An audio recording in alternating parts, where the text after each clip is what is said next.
नमस्कार, आपण पाहताय रोकठोक आणि आज रोकठोकमध्ये आहेत अखिल भारतीय काँग्रेस कमिटीचे सदस्य आणि महाराष्ट्र प्रदेश काँग्रेस कमिटीचे सरचिटणीस रणजितसिंह देशमुख साहेब.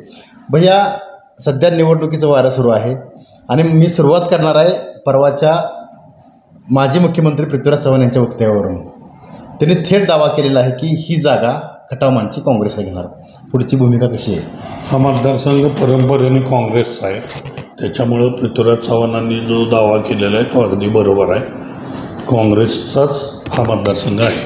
बरं, आता महाविकास आघाडीमध्ये या संदर्भाचं काय हालचाली सुरू आहेत हा मतदारसंघ घेण्यासंदर्भात? मतदारसंघ घेण्याचा विषय नाही. पृथ्वीराज चव्हाण साहेब हे आमच्या प्रदेशचे माजी मुख्यमंत्री आणि काँग्रेसचे प्रमुख नेते आहेत. सातारा जिल्ह्याचं तर काँग्रेसचं पालकत्व त्यांच्याकडेच आहे. त्यामुळं जिल्ह्यात ज्या काँग्रेसच्या जागा आहेत त्या 2 जागा दक्षिण कराड आणि मान ही काँग्रेसची जागा आहे. त्याच्यानंतर पुढे असेल त्याच्यामध्ये नेगोशिएशन होणार आहे. बरोबर आहे. भाईसाहेब, तुम्ही 15 ते 20 वर्ष या मतदारसंघामध्ये काम करत आहे. काय साधारणतः यावरचं वातावरण कसं दिसतं एकंदरीत? लोकसभेपासून या मतदारसंघात बदलाचं वारं वाहतं आहे आणि निश्चित लोकसभेमध्ये महाविकास आघाडीचे खासदार धैर्यशील मोहिते पाटील हे निवडून आल्यानंतर या मतदारसंघात एक चैतन्य निर्माण झालेलं आहे. काँग्रेस आणि महाविकास आघाडीचे कार्यकर्ते अतिशय उत्स्फूर्तपणे येणाऱ्या निवडणुकीला सामोरे जाणार आहेत. महाविकास आघाडी एक संघपणे कशा पद्धतीने समोर जाईल आणि प्रचाराचे प्रमुख मुद्दे काय असतील तुमचे? या ठिकाणी प्रचाराचा प्रमुख मुद्दा जो सातत्यानं उपस्थित केला जातो पाण्याचा. पण खऱ्या अर्थाने मान आणि खटावला पाणी द्यायचं काम हे खऱ्या अर्थानं पृथ्वीराज चव्हाण मुख्यमंत्री असताना पृथ्वीराज चव्हाणांच्या माध्यमातून पर्यायानं काँग्रेसच्या माध्यमातून या ठिकाणी पाणी आलेलं आहे आणि हे सर्वसामान्य जनतेला माहीत आहे. भाईसाहेब, मी त्या दिवशी पृथ्वीराज चव्हाणांच्या सभेला होतो. आत्तापर्यंत बाबांच्या अनेक सभा मी केल्या, मात्र जाहीर एक माजी मुख्यमंत्री म्हणजे केंद्रीय मंत्री असलेले पहिली वेळ असं घडलं की त्यांनी माफी मागितली मान जनतेची की मी चुकीच्या माणसाला बळ दिलं. वास्तविक बघता या ठिकाणी पूर्वीच्या काळामध्ये जे काय प्रसंग होते त्याच्यामध्ये काँग्रेस वाढावी ही पृथ्वीराज चव्हाणांची भूमिका होती आणि त्याच्यामधून या ठिकाणच्या स्थानिक लोकप्रतिनिधीला मदत केली गेली. परंतु त्यांची विचारसरणी संधिसाधूपणाची असल्यामुळे त्यांनी काँग्रेसच्या आणि पर्यायानं पृथ्वीराज चव्हाणांच्या बरोबर विश्वासघात केला. त्याचा परिणाम या ठिकाणी भाजप वाढण्यात झाला आणि त्याच्यामुळं ह्या ठिकाणच्या सर्वसामान्य जनतेला आणि कार्यकर्त्यांना जो त्रास होतोय त्याचं कुठंतरी प्रायचित्त पृथ्वीराज चव्हाण साहेबांना वाटलं की ही माझ्याकडून चूक झाली म्हणून त्या ठिकाणी जाहीर माफी पृथ्वीराज चव्हाणांनी मानखटावच्या जनतेची मागितलेली आहे. खऱ्या अर्थानं हे मोठ्या नेत्याचं लक्षण आहे ना. आमची सर्वसामान्य जनता पृथ्वीराज चव्हाणांच्यावरती प्रचंड असं प्रेम करते आणि निश्चित त्यांच्या वक्तव्याला जनता दाद देईल. खरं तर दहशतीचं वातावरण सध्या खटावमानमध्ये सुरू आहे. तुम्ही परवा मोर्चा काढला होता. काय मोर्चाचं नियोजन नक्की होतं त्यावेळी? मोर्चाचं नियोजनमध्ये इथे सातत्यानं छोट्या मोठ्या गोष्टीवरती सातत्यानं विरोध करणे, पोस्टर फाडणे अशा छोट्या सातत्यानं प्रसंग घडतात. परंतु लोकसभेच्या निकालानंतर या ठिकाणच्या कार्यकर्त्यांना ऊर्जित अवस्था आलेली आहे आणि अशा केलेल्या प्रत्येक कृतीला प्रत्युत्तर द्यायचं या भावनेतून तो मोर्चा निघालेला होता. आणि छत्रपती शिवाजी महाराजांचा जो पुतळा मालवण येथे जो पडला आणि तो 8 महिन्यात उभा केला होता, वास्तविक बघता काँग्रेसच्या काळामध्ये ह्या सातारा जिल्ह्याचे थोर सुपुत्र यशवंतराव चव्हाण साहेब यांनी त्या काळच्या महाराष्ट्रामध्ये जे वातावरण होतं, नेहरूंच्याबद्दल काही गैरसमज होते आणि शिवाजी महाराज ही महाराष्ट्राची अस्मिता आहे म्हणून या ठिकाणी जो पुतळा बसवला प्रतापगडला त्याचं उद्घाटन पंडित जवाहरलाल नेहरूंच्या हस्ते झालेलं होतं आणि 67 वर्ष झाली त्या घटनेला. आज ही दिमाखात शिवाजी महाराजांचा पुतळा उभा आहे. त्याच्यामध्ये एक कणी काय हल्लेलं नाही असं असताना 8 महिन्याचा पुतळा शिवाजी महाराजांचा या ठिकाणी पडला आणि RSSचा अनुभवी माणसाला त्या ठिकाणी पुतळ्याचं काम दिलं आणि खऱ्या अर्थाने महाराष्ट्रातल्या जनतेची अस्मिता आणि भावना दुखावली म्हणून त्याचा निषेध म्हणून तो मोर्चा होता. भाईसाहेब, खरं तर तुमचं अभिमानास्पद काम आहे, मी बघतोय मी.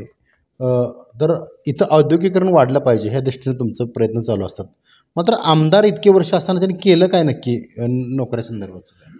मी आपल्याला सांगू इच्छितो, कैलासवासी पतंगराव कदम साहेब यांच्या उपस्थितीत मानमध्ये एक 16 वर्षापूर्वी कार्यक्रम झाला होता. त्यावेळेस हे विधानसभा सदस्य जे आहेत ते त्यावेळेस जिल्हा परिषद सदस्य होते आणि त्यावेळेस त्यांनी आव्हान सांगितलं होतं की कदम साहेबांनी कशा प्रकारे काम केलेलं आहे. त्या ठिकाणी मेडिकल कॉलेज आहेत, इंजिनिअरिंग कॉलेज आहेत, आर्किटेक्ट आहेत, वेगवेगळ्या फॅसिलिटीज आहेत. त्या ठिकाणी दूध संघ आहे, साखर कारखाना आहे, सूतगिरण्या आहेत, वेगवेगळ्या MIDC आहेत. तर अशा प्रकारचं काम करण्यासाठी मला संधी द्या असं कदम साहेबांच्या समोर बोललं होतं आणि त्यावेळेस काँग्रेसचा फायदा घेऊन हे त्या ठिकाणी लोकप्रतिनिधी झाले. परंतु गेल्या 15 वर्षामध्ये ह्यांनी ह्या मान विधानसभा मतदारसंघात एकही प्रकल्प त्यांनी उभा केला नाही, कुठलीही शैक्षणिक आणि औद्योगिक संस्था उभी केली नाही. खऱ्या अर्थाने या विभागातील तरुणांच्यावरती अन्याय करायचा आणि दिशाभूल करण्याचं काम या ठिकाणी लोकप्रतिनिधींनी केलेलं आहे.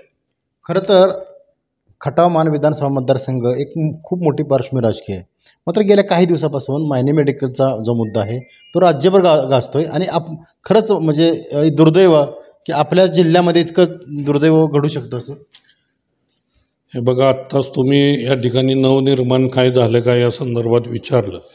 मायनी मेडिकलचा प्रश्न असेल किंवा या ठिकाणच्या वेगवेगळ्या संस्था असतील. आम्ही या ठिकाणी मानमध्ये साखर कारखाना त्या ठिकाणी चालू केला, काम चालू केलं आणि कर्ज मंजूर झालेलं असताना ह्या ज्या प्रवृत्ती आहेत ते कर्ज नामंजूर करणे आणि विविध योजना बंद पाडणे ही भूमिका या ठिकाणच्या लोकप्रतिनिधी. त्याचाच दुसरा पार्ट म्हणजे मायनी मेडिकल कॉलेज आहे. त्या ठिकाणच्या लोकांनी त्या अडचणीत आल्यानंतर त्यांनी मेडिकल कॉलेजमध्ये ह्यांना भागीदार म्हणून घेतलं. मग भागीदारांची जबाबदारी असते की जी काय लायबिलिटी आहे ती स्वीकारायची. ती न स्वीकारल्यामुळे त्यांच्यामध्ये मतभेद झाले आणि त्या मतभेदामध्ये त्यांनी ज्या कमिट्या पाळल्या नाहीत, मग त्याच्यामधून त्यांचं एकमेकाप्रती काही गोष्टी घडल्या आणि त्याच्यामधून जे संस्थापक आहेत त्यांना ED लावली गेली आणि पर्यायाने त्यांच्या महिलांच्यापर्यंत ती ED पोचवायचं काम केलं. या विभागातील सर्वसामान्य जनता आणि लोकांना ह्या गोष्टी सगळ्या पसंत पडलेल्या नाहीत आणि त्याचा रोष हा खटाव आणि मानच्या जनतेमध्ये आहे आणि तो भविष्यामध्ये व्यक्त होणार आहे. भाईसाहेब, काँग्रेसकडून उमेदवारीची जवळजवळ घोषणाच केली आहे पृथ्वीराज चव्हाणांची. कशी तयारी सुरू आहे आणि महाविकास आघाडीमधलं कसं सामंजस्य तुम्ही आता घडवत आहे? नाही, आम्ही आता रोज आमचा दौरा चालू आहे गावोगावी. काँग्रेसची, राहुल गांधींची आणि महाविकास आघाडीतील नेत्यांची काय भूमिका आहे ते आम्ही स्पष्ट करतोय.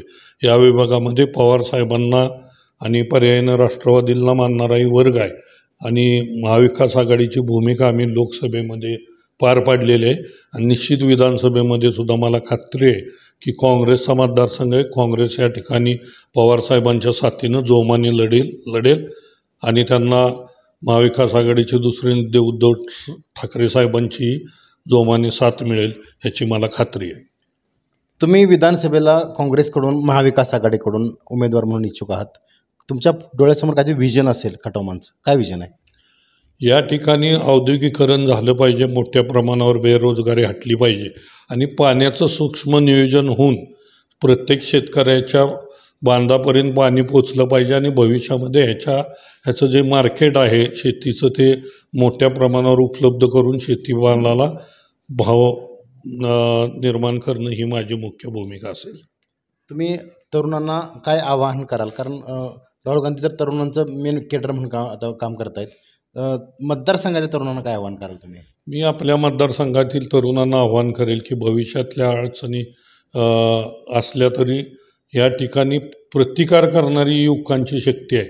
निश्चित भविष्यामध्ये रोबोटिक आणि डाटा सायन्स ही क्षेत्र आज खुलवत आहेत. त्याकडे आमच्या सगळ्या तरुणांनी लक्ष द्यावं आणि एंटरप्रेनरशिप भविष्यातले मोठे उद्योगपती होण्यासाठी प्रेरणा घ्यावी. त्यासाठी लागल ती मदत आणि इन्फ्रास्ट्रक्चर द्यायला या विभागातील एक कार्यकर्ता म्हणून मी कटिबद्ध आहे. शेवटचा रोखठोक प्रश्न. गेल्यावेळी आमचं ठरलं आहे एक ब्रँड तुम्ही निर्माण केला होता, यावर्षी काय नाव दिलं आहे काय? गेल्या वेळेस आमचं ठरलं आहे तत्कालीन परिस्थितीमध्ये मी स्वतः पुढाकार करून तो ब्रँड घेतला होता. आता तसा काय यावेळेस ब्रँड नाही, पण यावेळेस महाविकास आघाडी राहुल गांधी पवारसाहेबांनी उद्धव ठाकरेंच्या माध्यमातून जो महाविकास आघाडीचा निर्णय असेल तो या विभागातील सर्व कार्यकर्त्यांची जनता मान्य करेल. एकच उमेदवार असेल का? बंडखोरी कुठे होणार नाही का? 100% एकच उमेदवार असेल. जनतेने निवडणूक हातात घेतलेली आहे आणि बंडखोरीला या ठिकाणी स्थान मिळणार नाही. तर हे होते रणजित भैयासाहेब आणि त्यांचं ठाम म्हणणं आहे की खटाव मान विधानसभा मतदारसंघाच्या औद्योगिक विकासाला चालना देण्यासाठी काँग्रेसच्या वतीनं महाविकास आघाडीच्या वतीनं स्वतः उमेदवार म्हणून रणजितसिंह देशमुख भैयासाहेब हे लढवणार असल्याचं त्यांनी स्पष्ट केलेलं आहे. भैयासाहेब, तुम्ही आमच्याशी बोललात, धन्यवाद.